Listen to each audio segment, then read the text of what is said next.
श्री स्वामी समर्थ. नमस्कार प्रेमळ भक्तांनो. देव म्हणतात, बाळा घाबरू नकोस, तुझी चिंता आज मी संपवणार आहे.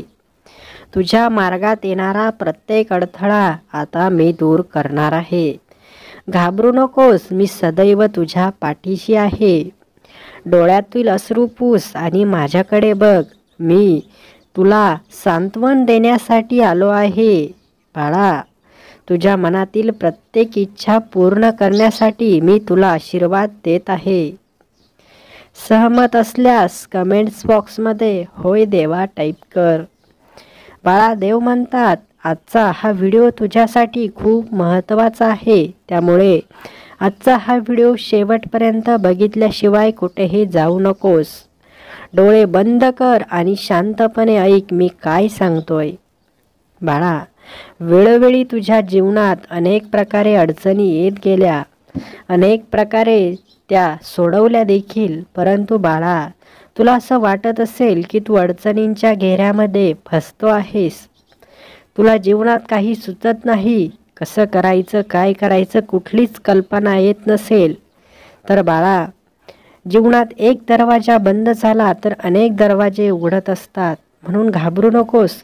जरी सर्व दरवाजे बंद झाले असले तरी आशेचा एक किरण तुझ्या आयुष्यामध्ये लवकरच येणार आहे. आणि हा आशेचा किरण तुझं सर्व आयुष्य बदलून टाकणार आहे. सहमत असल्यास आपलं हे भक्तिमय चॅनल सबस्क्राईब करून ठेव. बाळा, जीवनाच्या या कठीण प्रसंगामध्ये तुला माझी गरज लागणार आहे हे मला माहीत होतं. म्हणून बाळा, मी तुझ्या मदतीसाठी सदैव तत्पर आहे. घाबरू नकोस, चिंता तर अजिबात करू नकोस. जे मिळवायचं आहे ते धाडसीपणाने मिळव. कुठल्याही प्रकारे चिंता करून, काळजी करून काही साध्य होणार नाही. म्हणून बाळा, घाबरण्यापेक्षा लढायला शिक, रडण्यापेक्षा प्रयत्न करायला शिक. ज्यावेळेस तू हा गुरुमंत्र अवलंबशील त्याच वेळेस मी तुझ्या समोर तुला आशीर्वाद देण्यासाठी प्रकट होईल. बाळा, अनेकदा चुका होत गेल्या, चुका झाल्या, परंतु अशा चुका पुन्हा होणार नाही यासाठी प्रयत्न करत राहा. बघ, तुझ्या आयुष्यातील वाईट दिवस मी कसे संपवतो. बाळा, ज्याच्या आयुष्याचा गाडा ज्याला त्यालाच ओढावा लागतो, तो गाडा ओढण्यासाठी कोणीच येत नसतं. परंतु बाळा, तुला मदत व्हावी म्हणून मी तुझ्याशी प्रत्येक वेळी संवाद साधत असतो. तुला आशेचा एक नवीन किरण देत असतो. जीवनात कितीही काहीही झालं तरी बाळा, कधीच कोणाला त्रास देऊ नकोस. विनाकारण जर तू त्रास देत असशील तर तुला देखील तसाच त्रास होईल. म्हणून तुझ्या कर्माचं फळ तुला परत मिळत असतं. म्हणून कर्म चांगलं ठेव, फळ देखील चांगलंच मिळेल. सहमत असल्यास कमेंट्स बॉक्समध्ये स्वामी आई टाईप कर. बाळा, माझ्याकडे लक्ष दे. मी काय सांगतोय ते शेवटपर्यंत ऐक. जीवनात अनेकदा खूप बदल होत असतात. त्या बदलाप्रमाणे तुला देखील बदलावं लागेल. कधीच नकारात्मक विचारांना जीवनात थारा देऊ नकोस. नकारात्मक विचार जर आयुष्यामध्ये घुसले तर तुझं आयुष्य बर्बाद झालंच म्हणून समज. बाळा, आयुष्य बर्बाद होण्यापासून वाचवायचं असेल तर नकारात्मक विचारांना आयुष्यातून काढून टाक. जे कोणी नकारात्मक व्यक्ती तुझ्या आसपास असतील त्यांना देखील जीवनात थारा देऊ नकोस. कधी कधी काही व्यक्ती पुढे नेण्याऐवजी मागे ओढण्याचा प्रयत्न करत असतात. हे करू नको, ते करू नको असं तुला नेहमी टोकत असतात. कुठलीही चांगली गोष्ट करायला गेलो की ते मध्येच बोलत असतात, म्हणत असतात की तू हे करू शकत नाही, तू त्या लायकीचा नाही, अशा प्रकारे तुला हिणवत असतात. अशांपासून सावध राहायला शिक. बाळा, ज्या वेळेस तुला या प्रत्येक गोष्टीचा कळवळा समजेल त्याच वेळेस तू जीवनात काहीतरी करू शकतोस. नाहीतर असाच नकारात्मकपणे मागे राहशील आणि आयुष्यात काही करू शकणार नाही. जीवनात एखादा डाव खेळत असताना हरण्याची किंवा जिंकण्याची पर्वा करू नकोस.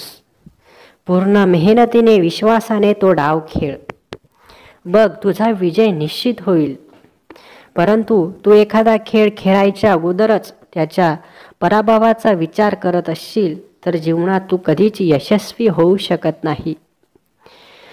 म्हणून कुठल्याही गोष्टीचा जास्त विचार करण्यापेक्षा ती गोष्ट कशा प्रकारे साध्य करता येईल यावरती जास्त विचार केला तर चांगलं होईल. बाळा, वेळोवेळी मी तुझ्याशी का बोलत आहे याचा देखील तू एकदा विचार करून बघ. जीवनात काही तासानंतर जसं आपल्याला अन्न पाण्याची गरज असते तसंच एका दिवसानंतर आपल्याला नवीन दिवसासाठी एका उत्साहाची गरज असते, एका प्रेरणेची गरज असते. आणि हीच प्रेरणा तुला आजच्या व्हिडिओमधून मिळत आहे. अशीच रोज प्रेरणा घेण्यासाठी, व्हिडिओ बघण्यासाठी आपल्या भक्तिमय चॅनलला सबस्क्राईब करून ठेव. बाळा, जीवनात कोणी कोणाला चांगल्या मार्गावर जाण्यासाठी सांगत नसतं, पण प्रत्येकजण चुकीच्या मार्गावर कसा जायचा याचा धडा नक्की देत असतो. प्रत्येकाच्या घरामध्ये जखमेवर लावण्यासाठी हळद नसते, परंतु प्रत्येकाच्या घरात मीठ नक्कीच असतं. म्हणून बाळा, जीवनात कुठलीही गोष्ट साध्य करायची असेल तर त्याची पूर्वकल्पना फक्त स्वतःकडे ठेव. ती पूर्वकल्पना जर तू इतरांना सांगत बसशील तर सर्वजण तुझ्या हरण्याची वाट बघतील. म्हणून बाळा, कुणालाही न दुखावता, कुणाशीही जवळीक न करता एखादी गोष्ट साध्य करण्याचा प्रयत्न नक्की कर. यशस्वी होशील, 100% होशील, यावर विश्वास ठेव. जीवनात ज्या वेळेस जळणाऱ्यांची संख्या वाढत असते त्यावेळेस आपण धोक्याच्या घडीवरती असतो. धोक्याची घंटा आपल्यासाठी वाजत असते. प्रत्येक जण तुला अडवण्याचा प्रयत्न करत असतो. प्रत्येक जण तुझ्या हरण्याची वाट बघत असतो. प्रत्येक जण तुला कसं मागं खेचता येईल याचा विचार करत असतो. म्हणून कोणालाही तुझ्या यशाची थोडी देखील भनक लागू देऊ नकोस. एकदा तुला यश मिळालं की यशाचा दरवळ सर्वत्र पसरणार आहे, परंतु तोपर्यंत कुणालाही त्याची थोडीशी भनकसुद्धा लागू देऊ नकोस. बाळा, जीवनाच्या या परिस्थितीमध्ये तुला कसं वागायचं, कसं बोलायचं याची खूप सारी समज गरजेची आहे. एकदा की ही समज तुला मिळाली की तू बरोबर जीवनात योग्य मार्ग निवडशील आणि तो मार्ग शेवटपर्यंत सोडणार नाहीस. अशा प्रकारे जीवनाच्या यशाची खरी कहाणी असते.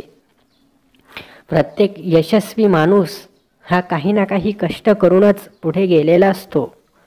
प्रत्येक यशस्वी माणूस हा संकटांना पार करूनच गेलेला असतो. असा एकही व्यक्ती नाही की तो कुठलंही संकट पार न करता गेलेला असेल. अनेकांनी कित्येक वर्ष दुःखामध्ये व्यतीत केली, अनेकांनी कित्येक वर्ष कष्ट केले, परंतु एक दिवस यशस्वी होणार होतं हे त्यांना माहीत होतं, म्हणून त्यांनी प्रयत्न कधीच सोडला नाही. तुला देखील देव हेच सांगत आहेत की बाळा, प्रयत्न कधीच सोडू नकोस. यशस्वी बनायचं असेल तर ज्या मार्गावर चालला आहे तो मार्ग कितीही खडतर असला तरी तो मार्ग सोडू नकोस. जरी तुला असं वाटत असलं की या मार्गावर खूप अडथळे आहेत तर असू दे, तो मार्ग यशाच्या मार्गाने जात आहे आणि हाच मार्ग तुला निवडायचा आहे. कधीही तुला चुकीचा आणि साधा सरळ सोपा मार्ग निवडायचा नाही. कुठल्याही प्रकारे चुकीच्या मार्गाने जायचा प्रयत्न देखील करायचा नाही. अशाने तुझ्या जीवनात एक असा योग्य निबंध तयार होईल की हा निबंध तुझा शेवट गोडीने करेल. म्हणून बाळा, देवाचे हे मार्गदर्शन खूप गरजेचे असते. जीवनात कुणीतरी मार्गदर्शक असायलाच हवं, म्हणून तुला देव मार्गदर्शक म्हणून लाभले आहेत. देवाने आजचा हा सुंदर व्हिडिओ तुझ्यासाठी पाठवला होता. यातून तुला खूप सारे ज्ञान मिळालेच असेल. बाळा, आजचा हा सुंदर व्हिडिओ जर तुला आवडला असेल तर या व्हिडिओला लगेच लाईक कर आणि असेच सुंदर व्हिडिओ, सुंदर मार्गदर्शन दररोज बघण्यासाठी आपल्या या भक्तिमय चॅनलला देखील सबस्क्राईब करायला विसरू नकोस. लगेच सबस्क्राईब कर. श्री स्वामी समर्थ. जय जय स्वामी समर्थ. धन्यवाद स्वामी भक्तांनो.